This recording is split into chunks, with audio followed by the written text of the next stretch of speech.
fisherman catches one of the most terrifying creatures of all time. The deep dark blue is full of mysterious secrets and creatures, which fishermen happen to stumble upon every now and then.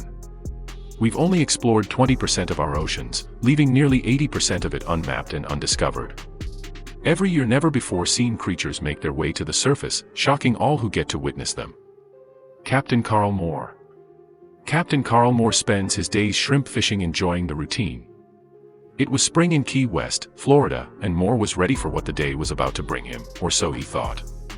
The sun was shining and the breeze was whistling a cool wind. The day seemed perfect. When he noticed something unusual was caught in his net, he was left in shock. Moore had spent decades on the water and fishing was a part of his soul. But on April 19, 2014, he caught something he didn't even know existed. He knew this was going to be a day to remember as he pulled the net closer to the surface, revealing the hideous creature. The creature was thrashing and causing a scene, clearly fighting for its life. He was struggling to pull the net up all the way and began to worry that he was going to lose the net and whatever he had just caught. He was about 10 miles off the coast, alone, and now fighting against a monster. A shark. When he finally got the creature on board, he didn't know what to think. He had never seen anything like it, and he knew it was something not seen by many. It looked kind of like a shark, but had a long, hideous snout. It also looked to be dying very quickly, something the normal sharks that roam these waters don't do. When it came up, I didn't know what it was, Moore told NBC. I didn't measure him because his head was slashing around, and he had some mean-looking teeth and I didn't want to get caught up in those, he stated. Fearing for his safety, he couldn't do anything but stare, shocked at what he had just caught. It was clear that the shark was deteriorating, and fast.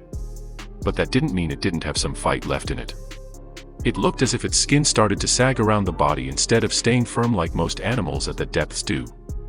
Its teeth were hideously protruding from its mouth, and its stare was the most intense stare Moore had ever seen. As the captain got closer to the creature, it gave one last giant thrash and lunged towards him. Jumping back in terror, Moore knew this creature was about to put up a fight. He thought the shark deserved a chance to survive, especially after putting up this much of a fight. He quickly grabbed his camera, ready to snap a few photos of the beast before releasing it. He knew no one would believe him if he didn't have some evidence of this strange creature, and he was excited to have some proof. Plus, he knew he could use these pictures to learn more about the monster he discovered. Using a crane, he carefully picked the monster up.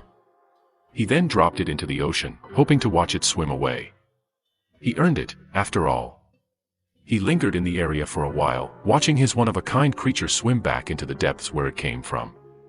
When he got back to port, he decided to contact NOAA, National Oceanic and Atmospheric Administration, detailing his findings. Although Moore didn't know what it was, researchers at NOAA knew immediately.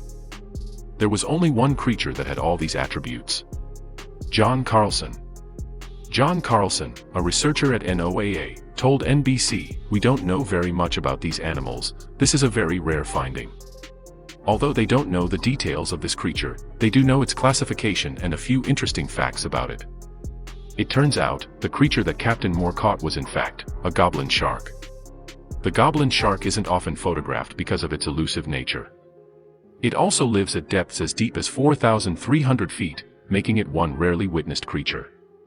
The goblin shark is usually seen near California and Japan, so how was it found in Florida? Unfortunately, not much is known about these sharks, so scientists aren't quite sure. However, they do know that they come from a family line that is 125 million years old.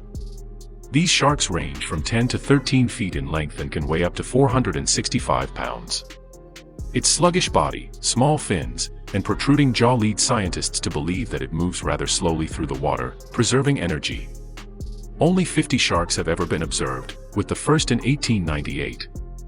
Goblin sharks' bones are also poorly calcified and their muscles are underdeveloped due to their natural environments deep beneath the surface of the ocean.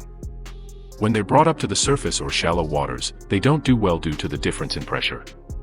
They're generally not seen as a threat to humans due to their habitats being so isolated. Along with the little information about their life cycles, we know little about the reproductive stages. A pregnant female has never been observed in the wild, but it is believed that they don't reproduce quickly due to their limited numbers. Scientists have even tried to keep the sharks in captivity to study them further, but sadly, to no avail. At Tokai University, researchers were only able to keep a captive goblin shark alive for a day, unable to study it. At the Tokyo Sea Life Park, researchers tried again but were only able to watch it for 2 days before it perished. Although there wasn't much information gathered in the short period of time that the sharks were alive, they do know the pressure needed to sustain life is greater than they originally thought. In 2003, off the coast of Taiwan, nearly 100 goblin sharks were caught at once, an occurrence that had never happened before and hasn't happened since. Although scientists are unsure why the sharks came to the surface, they assume it was due to an earthquake that disturbed their normal behavior. The goblin shark remains one of the most interesting and elusive sharks our ocean has to offer. We have yet to investigate most of the darkest depths, but every year we learn more information about how amazing all sorts of creatures are at adapting to even the harshest environments. Hopefully, we will continue to learn more about this amazing creature in the years to come.